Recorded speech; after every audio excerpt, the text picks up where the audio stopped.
Teo, Deo, gracias. gracias. Salve Salve María. María, carácter. Otro sábado. ¿Cómo se pasa rápido? El tiempo me asusta, pero también me da felicidad de poder llegar el momento en que podemos nuevamente. Compartir con ustedes, queridos amigos. Exacto. Muy buenas noches a todos nuestros fieles seguidores, radioescuchas de esta prestigiosa radio católica en Bolivia, Radio María. Vamos a...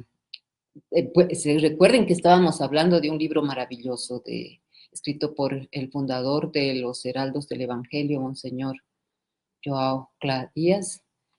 Este libro, María, el paraíso de Dios revelado a los hombres, María Santísima, el paraíso de Dios revelado a los hombres. Habíamos ido desgranando el capítulo 3, ¿no? La parte 3, Capítulo 2. capítulo 2, de la tercera parte de este libro extenso que tiene 3 partes. Pues, Sí, el volumen 3. El volumen 3, exactamente. Entonces, allí hay una parte que nos introduce a lo que... Un subtítulo que justa, y sin haberlo pensado, ¿no? Sí, sí. Aterriza y justamente coincide felizmente con la gran solemnidad que estamos viviendo ya en estos días. Exactamente, en este mes importante, junio, dedicado a la devoción al Sagrado Corazón de Jesús. Así conocemos en nuestra iglesia, queremos darles de realce a este corazón que tanto nos ha amado. Por ello vamos a hablar en este programa del Sagrado Corazón de nuestro Señor. Pero ya sabemos que vamos a iniciar antes. Ahora, eso sí, vamos a cambiar un poco la modalidad. ¿Ya? ¿Qué le parece ahora? Retomamos a partir de este punto del libro María Santísima, el paraíso de Dios revelado a los hombres, que habla del Sagrado Corazón de Jesús, pero le daremos más énfasis. Yo propongo hacer conocer a nuestros oyentes, a quienes nos siguen en nuestra plataforma de YouTube, 2 artículos maravillosos que abundan un poco más sobre lo que es el Sagrado Corazón de Jesús, ¿no? O sea, vamos a partir del libro que estamos transmitiéndoles, hacemos un corte y un enganchadito, ¿ya? Y tocamos otros 2 artículos. Entonces empezamos en el nombre del Padre, del Hijo, del Espíritu Santo. Amén. Amén. La oración que Jesús nos ha enseñado. Padre nuestro, que estás en el cielo, santificado sea tu nombre, venga a nosotros tu reino, hágase tu voluntad, así en la tierra como en el cielo. Danos hoy nuestro pan de cada día, perdona nuestras ofensas, como también nosotros perdonamos a los que nos ofenden. No nos dejes caer en tentación y líbranos del mal. En el nombre del Padre, del Hijo y del Espíritu Santo. Muy bien. Entonces, el subtítulo, bastante sugestivo y hermoso, señala y dice: el corazón que tanto amó a los hombres. El filón marial, ¿no? Esta veta de almas mariales, no estaría completo si en él no hubiese brillado una dama que bajo cierto aspecto podría llamarse alma gemela de Nuestra Señora. Se trata de Santa Margarita María Alacoque, religiosa de la Orden de la Visitación, cuya vida mística descorre un poco el velo acerca del secreto de María. A ella le fue concedido tener un íntimo trato con Jesús y ser su confidente. Alma casta, obediente y sufridora, Margarita María nació en 1647 y a los 5 años hizo voto de castidad perpetua, movida por una inspiración excepcional de la gracia. Cuando tenía 9 años, fue acometida por una parálisis de la cual se curó inexplicablemente después de prometer a la Santísima Virgen que abrazaría la vida religiosa desde la juventud. Abrazaría la vida religiosa. Desde la juventud, Santa Margarita tenía visiones extraordinarias sobre Jesús crucificado y de la escena de ese homo. Ecce homo. Después de sufrir presiones familiares para seguir el camino de una vida mundana, Margarita María pasó a frecuentar la sociedad a fin de complacer a su madre y a sus hermanos. Pero cierto día nuestro Señor la reprendió por ello, y la joven, arrepentida, decidió ingresar en el monasterio. A partir de entonces las apariciones del Salvador se volvieron muy frecuentes y ella acabó siendo el blanco del desprecio de las otras religiosas, que la tenían por visionaria. Nuestro Señor revela a esta hija predilecta su benevolencia para con los pecadores, su disposición de perdonarlos y su deseo de que lo adoren confiadamente. Mi divino corazón está apasionado de amor por los hombres y por ti, de modo particular, declara el Redentor. Entre lamentos, Jesús reconoce que ha sido rechazado injustamente. He aquí el corazón que ha amado tanto a los hombres y que nada ha escatimado hasta agotarse y consumirse para demostrarles su amor. Y en reconocimiento no recibo de la mayor parte sino ingratitud, frialdad y desprecio. Santa Margarita María tenía la vocación de ser apóstol del Sagrado Corazón de Jesús, a pesar de que las circunstancias eran adversas para ejercerla, como explica el doctor Plinio Correa de Oliveira. En lo más profundo de la sociedad francesa, los gérmenes oriundos de los grandes movimientos ideológicos del siglo XVI continuaban desarrollándose vigorosamente, discretas aún las tendencias al racionalismo, laicismo y liberalismo. Se difundían como una corriente de agua impetuosa y subterránea en los sectores claves de la sociedad, con la intención de impedir aquella acción diabólica. Nuestro Señor encomendó a Santa Margarita María la misión de transmitir un mensaje al rey Luis XIV, pues deseaba conquistar su corazón y hacerlo embajador suyo junto a toda la cristiandad. El 17 de junio de 1689, Jesús pidió al monarca francés la consagración de Francia a su Sagrado Corazón y que en los estandartes del reino estuviese su imagen representada. Inexplicablemente, aquel llamamiento no fue atendido.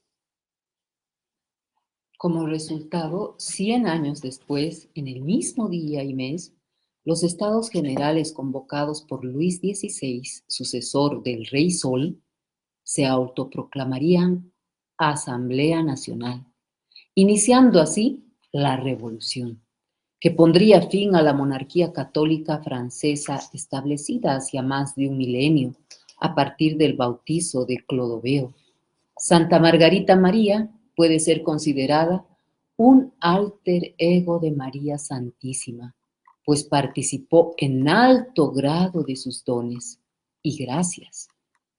Nuestra Señora quiso elegirla con la intención de que su Hijo tuviera una ocasión para manifestarse a los hombres. En efecto, viendo en ella un espejo de las virtudes de su madre, Jesús encontró un medio propicio para inaugurar un canal prodigioso de gracias de devoción a su Sagrado Corazón. ¿De qué manera había suspirado la Virgen por la llegada del momento glorioso en que Jesús abriría su divino pecho y mostraría a los pecadores el tesoro inagotable de su amor abrazado? Ningún otro deseo pulsa con tanta intensidad en el corazón inmaculado de María como el de glorificar a su Hijo y atraer las almas hacia Él.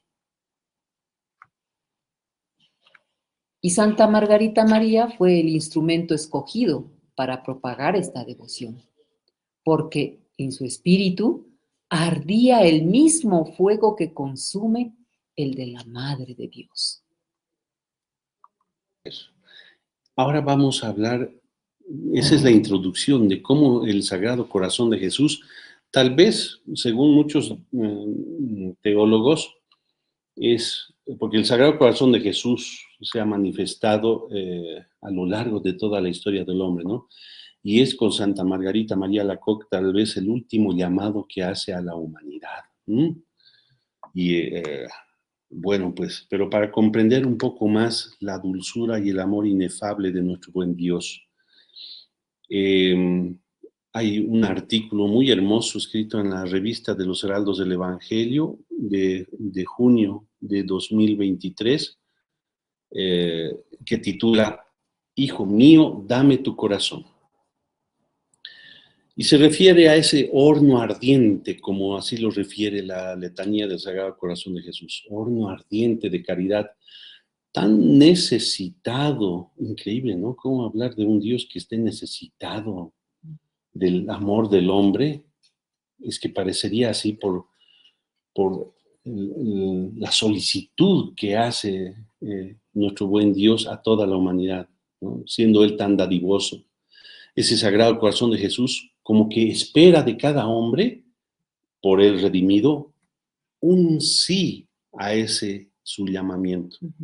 Y tenemos que tener en cuenta, queridos amigos, que nuestro Dios respeta el libre albedrío del hombre y en cada manifestación, en cada invitación que nos ha hecho Dios uno, trino, ya sea a través de, sobre todo en estos últimos siglos, a través de nuestro Señor Jesucristo o de María Santísima, son una invitación a la cual nosotros podemos adherir con ese sí. Es lo único que quiere nuestro buen Dios. Pues bien, este artículo bien lo refleja así, señala y dice: uno de los movimientos más bellos de la naturaleza es el juego de las aguas en todo el universo. Las nubes las descargan sobre la tierra y en unos sitios riegan y fertilizan el suelo, haciendo germinar las plantas que decoran los paisajes y las que alimentan al hombre. En otros se solidifica en inmensos glaciares. Luego llega el estío y el sofocante calor forma el vapor. Las nubes se condensan y se sucede nuevamente la lluvia, el rocío, la escarcha o la nieve. Es el perpetuo movimiento de un ser inanimado que sube en un estado y se precipita en otro. Se diría, humanizando a este mineral, que se trata de una permuta inteligente, un intercambio de atributos, efecto que retorna a su causa como deber de gratitud. Qué pálido símbolo de la relación que debería existir entre el Creador y la criatura. La naturaleza es dadivosa y obedece a las leyes de su fuerza motriz. El hombre, sin embargo, manchado por el egoísmo, tiende a cerrarse en sí mismo en lugar de hacer de su vida un continuo acto de alabanza, gratitud, restitución. La creación y la redención, obras del amor, nos dice esta hermana que escribe este artículo en esta revista. La providencia divina no podía darnos más pruebas de amor de las que ya nos ha dado. Creó cielos y tierra, plantas, mares, ríos, manantiales, toda clase de cuadrúpedos, reptiles y aves, todas las criaturas que nos sirven sin cesar. Son para nosotros reflejos del Creador y nos garantizan la supervivencia. ¿Solo eso? No. Con amor eterno te amé, por eso prolongué mi misericordia para contigo, nos dice el Señor en Jeremías 31:3. Dios nos creó a su imagen y semejanza, nos dotó de potencias perfectas, entendimiento y voluntad, con un alma inmortal destinada a la bienaventuranza eterna. No obstante, quiso entrar en contacto con nosotros de una forma más sensible y tanto amó Dios al mundo que entregó a su unigénito para que el mundo se salve por él. Su amor por la criatura amada rebosó del límite. Si Dios fue visto en la tierra y habitó entre los hombres, el Verbo encarnado no solo vino para ser víctima expiatoria, ofreciendo su vida en rescate por nuestras faltas. De ser así, tal vez habría muerto con los niños inocentes inmolados por Herodes, pero siendo la expresión del amor divino, quiso hacer de cada paso de su vida un testimonio de su insondable caridad. Durante 33 años respiró nuestro aire, convivió con sus más allegados, bajo el velo de la humanidad. Atrajo así a los apóstoles, se compadeció de la multitud hambrienta, se enterneció con los niños, lloró con Marta y María la muerte de su hermano, su amigo Lázaro, alabó los corazones rectos, curó a los enfermos, arrancó almas del yugo del demonio, convirtió a los descarriados, fue en busca del pecador, perdonó a todos con extrema misericordia y compasión. En fin, pasó por la tierra haciendo el bien. ¿Qué le falta al corazón de Jesús? Sabiendo Jesús que había llegado su hora de pasar de este mundo al Padre, habiendo amado a los suyos que estaban en el mundo, los amó hasta el extremo. Así nos dice en Juan 13:1. Sí, había llegado el momento de alimentar el horno ardiente del divino amor con el leño de la cruz. Lo que más le dolía al Sagrado Corazón durante la pasión era constatar la falta de reconocimiento y la maldad humana. Y como no se le ahorró tormento alguno, el Padre permitió que su unigénito sufriera en manos de toda clase de hombres. Fue perseguido por el rey Herodes, juzgado por el gobernador Pilato, traicionado por uno de sus discípulos, abandonado por los apóstoles, odiado y perseguido por pontífices, escribas y fariseos. Fue ultrajado por gentiles, condenado por su propio pueblo, crucificado por soldados y, finalmente, injuriado por un vil ladrón compañero de patíbulo. ¿Dónde estaba en ese momento auge la multitud que acudía a sus predicaciones y que tanto se había beneficiado con todo tipo de prodigios y portentos? ¿Dónde estaban los enfermos curados? ¿Dónde los muertos resucitados? ¿Dónde estaban, en fin, los que había liberado de las garras del demonio? Muchos formaron parte de la maldita muchedumbre que lo insultaba, agravándole los dolores de la pasión. El Señor esperaba encontrar en lo alto de la cruz corazones ardientes de amor filial, transidos de compasión. Pero he aquí la ingratitud. Es verdad que allí estaba su madre y le bastaba. Sin embargo, qué dolor no debió haber sentido el corazón redentor que vino a llamar a todos a la conversión, al verse inmerso en un abandono universal y recibiendo en pago la traición y la condena a la muerte más ignominiosa. Deshecho en su figura humana, aún conservaba intactas sus cuerdas vocales, y aquella misma voz le rogó a la samaritana: dame de beber. Reclamaba el agua de la caridad que satisfaciera tamaña ingratitud. Tengo sed. Ansiaba la fidelidad amorosa de aquellos a quienes había llamado, sumergido en el abandono, entregó su espíritu. Estaba consumada la redención. Locuras de amor, misterios de ingratitud. ¿Merece o no merece ser amado por nosotros un Dios que para conquistar nuestro amor quiso pasar por tantos trabajos? Pondera San Alfonso María de Ligorio.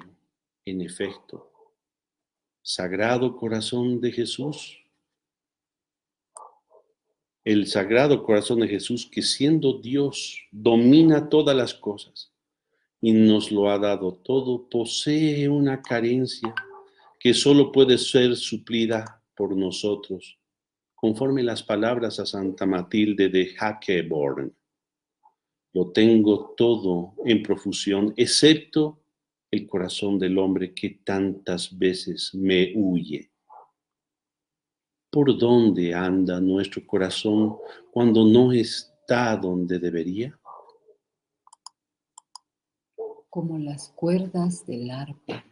Creo que pregunta esta, ¿no? Me conmueve. O sea, ¿dónde están nuestros corazones que no está donde deberían estar, que es junto a nuestro Señor, amando a nuestro Señor? Y Él como mendigo de amor, ¿no? Yo lo siento así, que anda... Exactamente, ese es el movimiento de alma que produce, ¿no? Justamente mendigo de amor, como decíamos al inicio, un Dios tan necesitado de que es sediento de esa caridad de su criatura. De esa respuesta de su criatura. Que es una pena, ¿no? Porque, y vemos que en tanto más se aleja el corazón del hombre de Dios, más el hombre se apega a sus propias cosas y al amor a sí mismo. Y por eso empezamos a ver el desastre de vida y del devenir y del desarrollo de los acontecimientos en la historia de la humanidad desde que el hombre se aleja de Dios.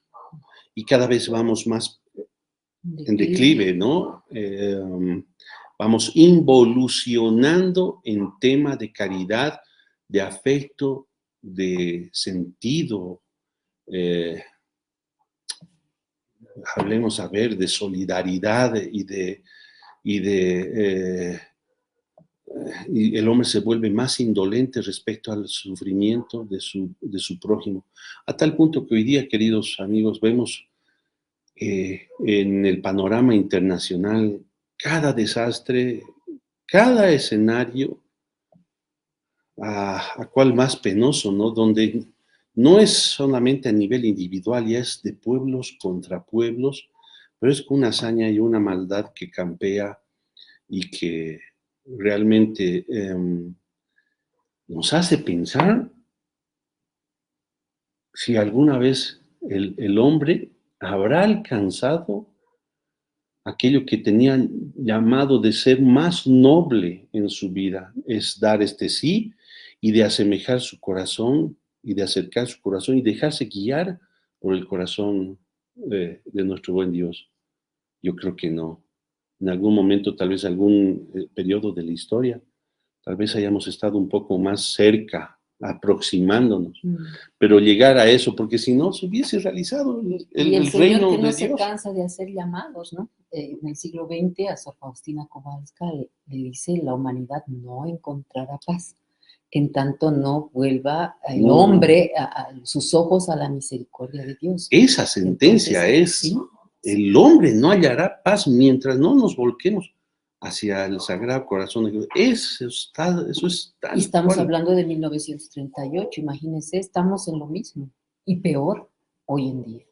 No hay paz en la humanidad, en las familias, en los países, en el mundo entero. No hay paz, lamentablemente. Y aquí el Señor nos está mostrando su corazón amoroso, amante, entregado, mendigo de amor. Solícito, ¿cómo está todavía? Como una respuesta. Estamos, ¿no? Todavía yo creo en la época, en el periodo, si hablamos del reloj de Dios, no del hombre, ¿no? Estamos todavía en la época de la misericordia de Dios, que todavía está abierta esa puerta del arca, ¿no? Para la humanidad. y nosotros no estamos aprovechando y dándonos cuenta. Así es. Prosigue. Este subtítulo en esta revista que estamos leyendo dice como las cuerdas del arpa. Muchos males asolan nuestro siglo. Ahí está. Pero ninguno parece ser tan misterioso e incurable como el tormento del corazón. Las criaturas no pueden satisfacerlo plenamente, ni siquiera el afecto carnal, los placeres, los honores mundanos, las glorias, las riquezas, no provocan más que perturbaciones, aprensiones, quizá la desesperación que conduce a los homicidios. En realidad, en este cuadro aparentemente trágico, no hay misterios. El corazón humano tiene una imperiosa necesidad de estar unido al del Señor, pues entre ambos existen profundas afinidades que se remontan a la creación. Como era el primogénito de Dios, todo fue creado por Él y para Él.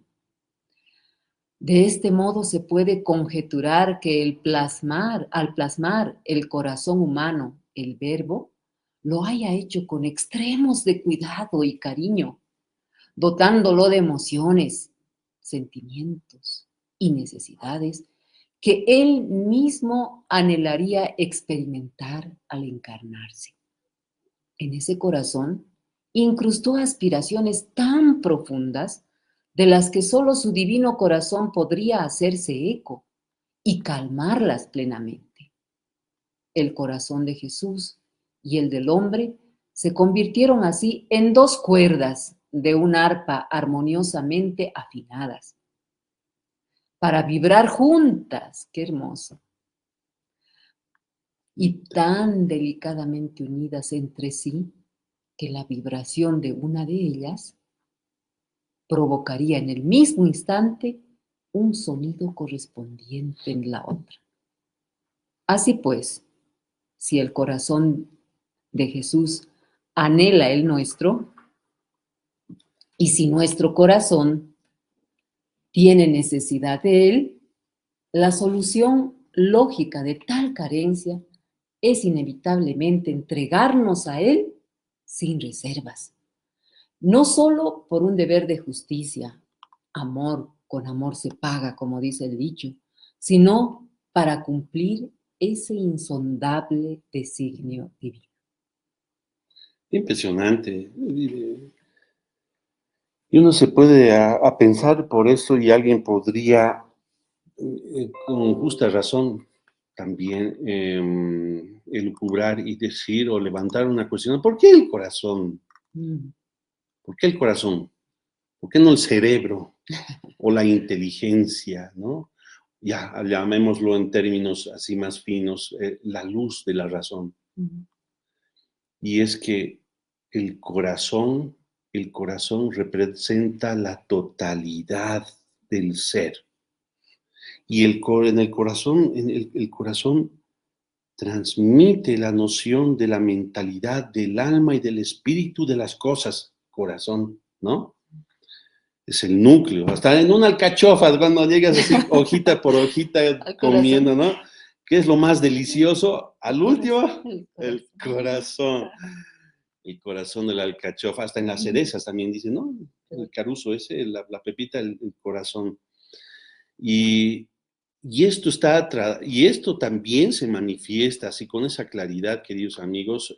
Ustedes analicen cualquiera de las antiguas civilizaciones, todas, ¿no? Todas las que eran politeístas, excepto entonces el pueblo elegido de Dios, todos eran politeístas y los sacrificios más estrambóticos, más representativos a sus ídolos, etcétera, eran sacrificios que tenían que ver con el corazón. Veamos esos sanguinarios sacrificios que hacían. Esos corazones vivos, ¿no? Los mayas, los aztecas, ¿no? Y comerse el corazón para tener la esencia del enemigo, ¿no?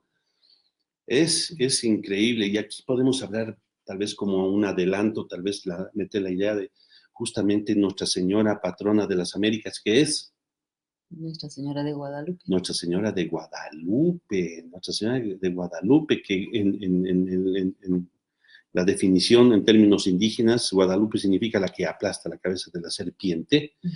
Es, por excelencia, la aparición mariana que viene a revertir toda esa situación de estas antiguas civilizaciones que sacrificaban los corazones, pero en vista de la idolatría demoníaca o maligna, ¿no?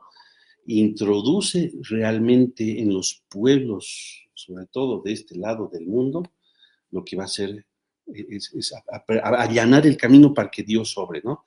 Puesto que ya en la Europa cristianizada, como hemos visto en los antecedentes que acabamos de referir, los reyes, los potentados de entonces, a quienes el propio Señor Sagrado Corazón se refería, mi amigo, al propio rey de Francia, le niegan y le cierran las puertas, ¿no? Continúa el artículo y dice, entrega, devoción, ¿en qué consisten? Dos movimientos caracterizan las pulsaciones del corazón como órgano vital, la sístole, la diástole. Al mismo tiempo que recibe la sangre, la hace circular por todo el organismo. Si por el contrario no bombea y únicamente recibe, provocará la muerte del cuerpo que anima. Por eso, para que la vitalidad sobrenatural en nosotros sea completa, es menester una donación constante a Dios. Ya lo hemos recibido todo. ¿Está? ¿Dónde? En la Eucaristía, ¿no? Él se queda hasta el fin de los tiempos entre nosotros. ¿Qué nos falta? Dar. Ahora bien, en concreto, ¿qué necesitamos darle al corazón de Jesús? Presten atención, entramos al punto neurálgico, al corazón de este hermoso tema. Cuando le tributamos afecto a alguien, lo mínimo que nos toca hacer es no causarle disgustos. Lo mínimo, lo mínimo. Por lo tanto, si pretendemos amar a Jesús, no podemos ser solo almas ricas en ejercicios de piedad exteriores y meramente sentimentales. Sin duda al Señor le agrada que lo alabemos a través del culto, de las oraciones vocales y de las ceremonias. A fin de cuentas, Él también alaba al Padre cuando rezaba delante de sus discípulos. No obstante, el Redentor tiene sobre todo sed de poseer nuestro corazón. Al igual que la fe, la caridad debe traducirse en obras. Así lo enseñó el Señor.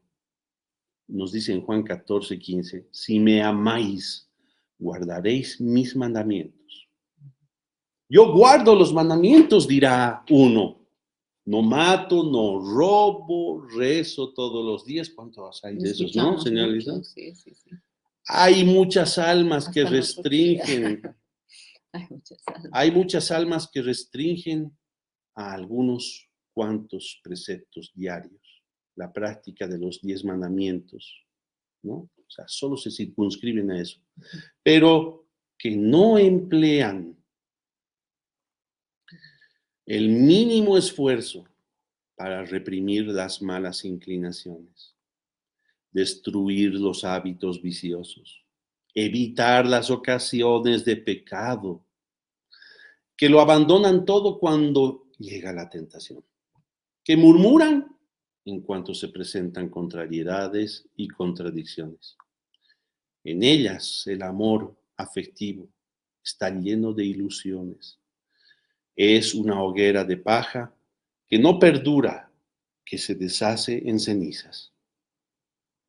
La verdadera devoción expresada en la etimología derivada del latín devovere, es decir, dedicarse, es aquella que nos conduce a consagrarnos enteramente al servicio de Dios, sin reservarnos nada para nuestro egoísmo.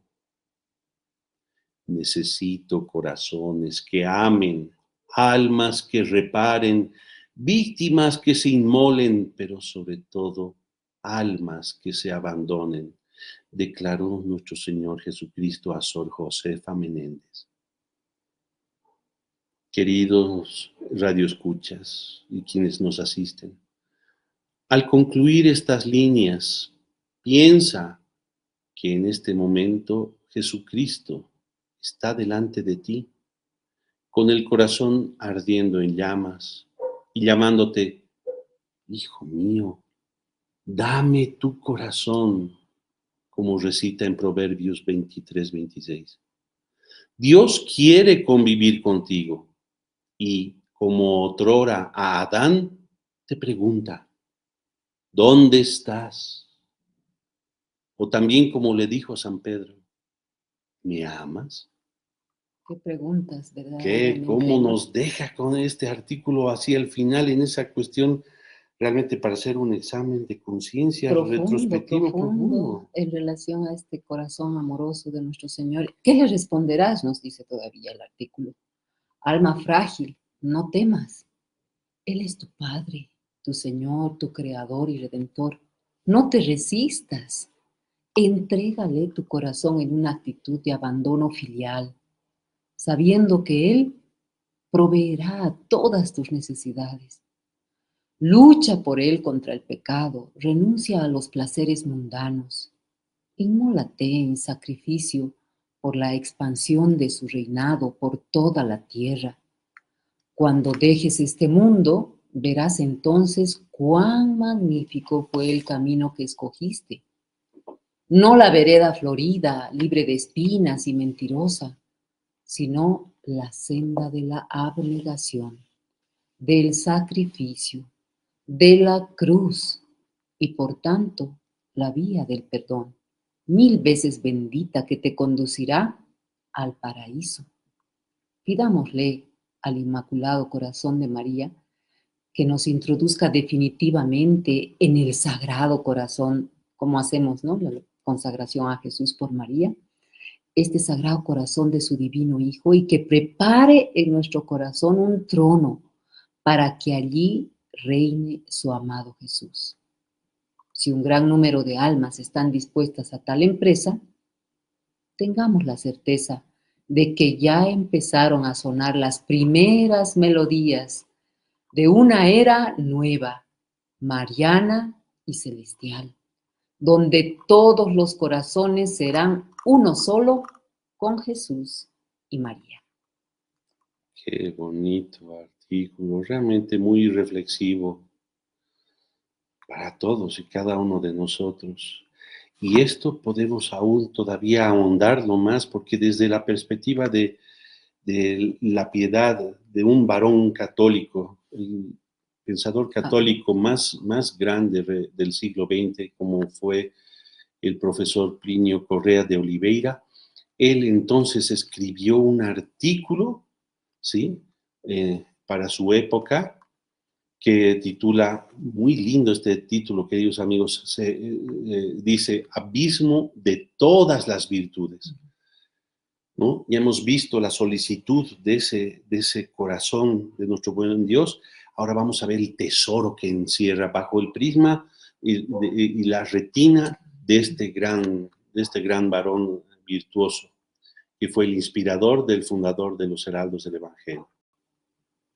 El doctor Plinio prosigue, dice, encontrándome en la contingencia de discurrir sobre un tema tan querido, la devoción al Sagrado Corazón de Jesús, mi forma de ser me llevaría a tratar de estudiar, pensar y meditar al respecto hasta conocer todo lo posible acerca del asunto. En mi opinión, así debe ser también el amor, constituido del máximo sentimiento, pero también de raciocinio a través del cual buscamos entender al máximo lo que sentimos. De la suma de estos factores resulta el verdadero amor. Sin embargo, los deberes de mi apostolado no me permiten actuar de acuerdo con este principio, al menos no tanto como me gustaría. Entonces, aunque no haya podido estudiar el tema en profundidad, siempre hay algo que uno sabe y por eso propongo que entremos en materia valiéndonos principalmente de lo que sentimos con relación a esta devoción. Dos concepciones en torno al corazón, nos dice el doctor Plinio. En primer lugar, me gustaría analizar dos concepciones distintas, pero no contrarias con respecto a lo que el corazón representa. Una es la concepción moderna, según la cual el corazón simboliza el sentimiento puro, divorciado de la razón, separado. Desde esta visualización, el corazón de uno mismo debe vibrar al ver algo que le causa buena impresión, enternecimiento y produce un sentimiento de bondad y condescendencia. Algo así me pasa a mí, dice el doctor Plinio. Por ejemplo, siempre que veo la imagen del Sagrado Corazón de Jesús, que está en una iglesia de la ciudad de Sao Paulo dedicada a él, cuando veo esa imagen me acuerdo de una serie de emociones de carácter religioso que tuve cuando estuve frente a ella, las cuales, por supuesto, de ningún modo considero malas. Pero pregunto, ¿acaso el corazón representa solamente eso? Debemos considerar que los antiguos entendían el corazón en un sentido más profundo. Para ellos, el corazón representaba el conjunto de todo lo que el hombre conoce y ama, con un amor, no obstante, según la concepción que indique más arriba, es decir, sintiendo, raciocinando, pensando y, conforme el caso, adhiriendo y amando. Todo lo que el hombre ama, así, constituye un conjunto que forma la mentalidad del hombre, la cual está representada por el corazón. Considerada bajo este prisma, la devoción al Sagrado Corazón de Jesús adquiere una profundidad insondable. Diversos aspectos de una misma escena. Imaginemos cómo amaría a nuestro Señor Jesucristo, a alguien que lo hubiera conocido durante su vida terrena, hasta el punto de saber reconocer el majestuoso y suave timbre de su voz. Consideremos que esta persona hubiera visto una mirada suya llena de bondad y misericordia, dirigida a alguien, y que por otro lado lo hubiera contemplado azotando a los mercaderes del templo o respondiendo a los guardias del templo ego sum, cayendo todos al suelo. Creo que si yo fuera pintor sería capaz de hacer por lo menos unos 50 cuadros representando diferentes aspectos que debieron transparecer en él en aquel momento. Lo mismo se podría hacer con respecto a la escena en que, desde lo alto de la cruz, entre gemidos le dijo a su madre: mujer, ahí tienes a tu hijo, y luego al apóstol San Juan: ahí tienes a tu madre. ¿Con qué fisonomía habrá dicho Jesús esto? O bien, cuando le afirmó al buen ladrón: hoy estarás conmigo en el paraíso. En este episodio hay que considerar no solo sus palabras al buen ladrón, sino también su gélido silencio hacia el mal ladrón. Cuánta expresividad tiene el silencio de una persona como nuestro Señor Jesucristo. Pues bien, si me fuera dada la gracia de presenciar todo esto, creo que, a pesar de mi empeño por conocer las mentalidades, me olvidaría de todo para prestar atención solo en Él. Evidentemente, también en la Santísima Virgen María y un poco en los apóstoles. Aparte de ellos, nadie más. Ante todo, habría tratado de conocer a nuestro Señor tanto como me fuera posible. No por querer controlarlo o por desconfianza, sino al contrario, para poder amarlo, entregarme a Él cada vez más. Qué lindo, ¿no? ¿Cuál es el mecanismo que nosotros tenemos, queridos amigos, para conocer ¿no? Porque no amas lo que no conoces. ¿Cuál es el medio, la vía que tenemos para conocer a nuestro buen Dios y así poder entregarnos, como es la voluntad de Él? La frecuencia a la Sagrada Eucaristía. Tomen esto en cuenta, queridos amigos. La comunión, recibirlo bajo las especies consagradas del pan y del vino. ¿Cómo será la mentalidad de nuestro Señor? Nos cuestiona el doctor Plinio. Asumida esta concepción del corazón, podemos preguntarnos cómo debe ser la mentalidad de Cristo. La respuesta se presenta muy difícil, pues el tema es tan elevado que uno estando abajo tiene miedo de subir. Por otra parte, cuando se llega arriba, no dan ganas de bajar. Si consideramos la naturaleza humana del Señor, podemos tratar de explicar alguna cosa, porque con respecto a la divinidad, el asunto alcanza tal altura que se vuelve imposible para el hombre abarcarlo. La fe nos enseña que Jesucristo es el Verbo de Dios encarnado, que vino a habitar entre los hombres en su persona. La naturaleza humana y la divina se unen hipostáticamente, de una manera insuperable e inalcanzable para cualquier criatura humana. Ni siquiera la Virgen, a quien creó, que se le dio el don de la permanencia eucarística, pudo llegar a una unión con Dios comparable a la de la naturaleza humana de Jesús. La relación entre la humanidad y la divinidad en la persona del Verbo es algo tan extraordinario que San Luis, rey de Francia, tenía la hermosa costumbre, después adoptada por toda la Iglesia, de inclinarse cuando durante el credo decía: "Et verbum caro factum est, et habitabit in nobis". Y el Verbo se hizo carne y habitó entre entre nosotros. nosotros. La alegría más grande y el más terrible sufrimiento. ¿Qué alegría no debía producir tal unión en la naturaleza humana de Jesús? Sin considerar su divinidad, por la cual Cristo es la propia fuente de toda alegría. A pesar de ello, por algún misterio, durante la oración en el huerto, esa alegría parece haber dado paso a una terrible sensación de abandono que lo llevó a pedir: Padre, si quieres, aparta de mí este cáliz. Aún más elocuente es el grito lanzado de lo alto de la cruz: Dios mío, ¿por qué me has abandonado? ¿Qué pasó en aquel momento con esa unión de la naturaleza humana y la divina, que pudo causarle un sentimiento tan grande que lo llevó poco después a decir: consumatum est, y entregar su espíritu? Vemos que a pesar de la unión de la naturaleza humana del Señor con la divina, sufría. Y debido a cierto equilibrio que en esta vida suele existir entre la felicidad y el dolor, considerando las alegrías de Jesús, podemos medir cuán profundos debieron ser sus padecimientos.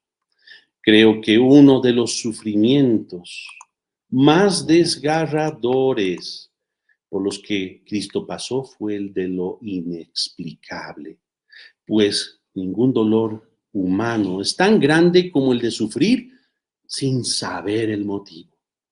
A pesar de que el Señor, en cuanto Dios lo conoce todo y sabía que no era susceptible de culpa de una manera misteriosa, debió haber sentido esa forma de dolor. De lo contrario, su sufrimiento no habría sido completo. Tengo la impresión de que así como Dios, después de crear cada ser que existe en el universo, consideró el conjunto y vio que éste era mejor que las partes. De modo analógico, el Señor, tras haber pasado por todos los tormentos de la pasión, debió haber visto la belleza del conjunto de sus padecimientos y pensado: todo ha sido ofrecido. Todo cuanto podía sufrir, lo he sufrido para la redención del género humano. Y entonces exclamó: consumatum est. Mentalidad compuesta de contrarios armónicos. Ahora bien, Es necesario tener en cuenta estos aspectos de grandeza y fortaleza de alma que vemos traslucir en los últimos acontecimientos de la pasión del Divino Redentor. Cuando analizamos cada momento de su vida terrena, en efecto, aquel que sufrió una muerte como esa es el mismo que acarició a los niños cuando se aproximaron a él, y de quienes decía: dejad que los niños se acerquen a mí, pues de los que son como ellos es el reino de Dios. No hay hombre, de la edad que sea, que al oír estas palabras no se sienta concernido en ellas, pues ante el Señor, ¿quién no se ve pequeñito? Y piense, entonces también para mí hay un sitio junto a Jesús.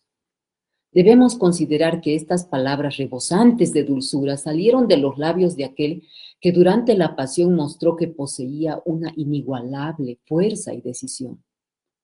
Pero, ¿cómo puede el alma humana reunir en una sola imagen todos estos aspectos de manera que, viendo al Señor, lo considere como aquel que expulsó a los mercaderes del templo y al mismo tiempo vea en él al Maestro, que con indecible bondad acariciaba a los niños, curaba a los enfermos, esparcía en torno suyo alegría, consuelo, tranquilidad, salud y encanto?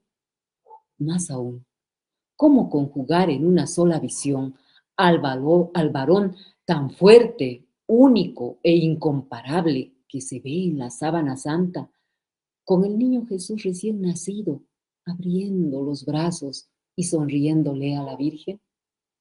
Aunque ya al extender los brazos los pusiera en forma de cruz, reanunciando que nacía para ser crucificado. ¿Cómo alguien iba a imaginar que en aquel niño cándido, inocente y frágil estaba ya el héroe que iría a soportar los más terribles padecimientos que jamás se hayan visto y se verán hasta el fin del mundo? Males de una visión unilateral. ¿Cómo condensar entonces todas estas perfecciones del hombre Dios en una única visión? Son tantas que nos vemos inclinados a contentarnos con la consideración solamente de una de ellas. De hecho, cada uno lo adora de la forma que siente llamado a hacerlo, pero en mi caso particular, dice el doctor Piño, por mi forma de ser, nunca me satisfaría adorarlo en solo de estos aspectos sin tratar de unirlos a los otros, de modo que constituyera, aunque sumariamente, una noción de conjunto. Por lo tanto, si hubiera podido conocerlo en esta vida, lo que más me habría gustado admirar en él serían las transiciones de sus estados de espíritu, para que en esas variaciones pudiera ver yo la armonía que ellas formaban. En el techo de la iglesia del Sagrado Corazón de Jesús, ahí en Sao Paulo, Brasil, hay una pintura al estilo del siglo XIX que tiene la característica proveniente de una tendencia de los hombres de ese siglo, de representar las cosas exactamente como son en realidad. De ahí surgió la escuela de arte llamada realismo. Esto para mí no es verdadero arte, pues el valor de una obra radica en reproducir algo de lo imponderable que solo captan los ojos de los auténticos observadores. Si reproducir las cosas tal y como las vemos tiene valor artístico, la más perfecta de las artes debería ser la fotografía. Ahora bien, la mayor laguna tanto del realismo como de la fotografía está en que no retrata las transiciones de alma a las que me he referido antes. Por eso, en estos cuadros de Jesús que siguen esa escuela se nota que el artista escogió un único aspecto suyo y trató de representarlo. Y en general se busca representar la misericordia infinita del Señor, lo cual, a pesar de muy justo, es incompleto.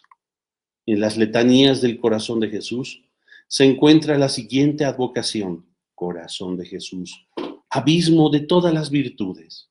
Esto quiere decir que la profundidad de sus virtudes es tal que constituye un abismo para los hombres. Incluso podríamos llamarlo cielo de todas las virtudes, considerando el cielo como abismo hacia arriba. Pintando bellezas olvidadas. Para alguien que es pintora, pues maravilloso. ¿Cómo sería hermoso que alguien pintara cuadros que representasen otros episodios de la vida de Cristo? Por ejemplo, su meditación en el desierto, cuando pasó allí 40 días en ayuno y oración.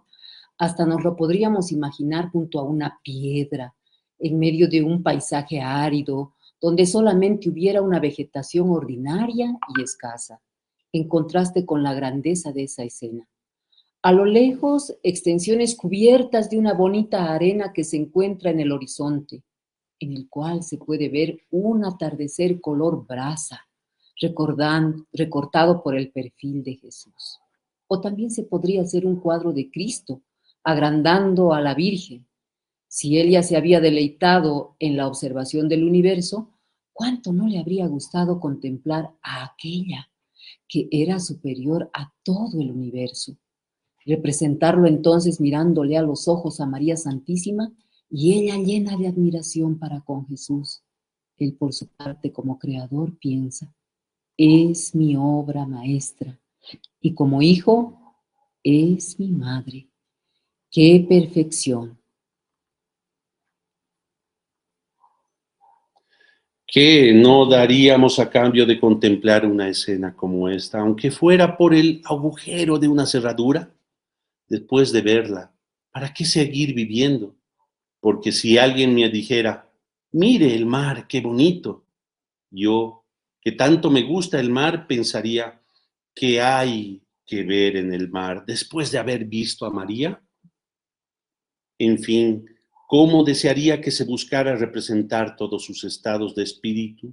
Pues no me contento con adorar y adherir solamente a su misericordia. Hasta ahí, hoy vamos a continuar. El tiempo se nos ha terminado, queridos amigos. Estaba tan bonito este Caramba, artículo, no sé si pero ya no ves. tenemos más tiempo. Les pedimos mil disculpas, pero sí vamos a continuar hablando del Sagrado Corazón a lo largo de este mes, a fin de que podamos tener más devoción, más fervor y más amor a este amoroso corazón. Sí, pues sin más que decirles, esperando que les haya servido y enfervorizado, nos despedimos hasta una próxima entrega, Dios mediante. Teo, gracias. Salve María. Buenas noches.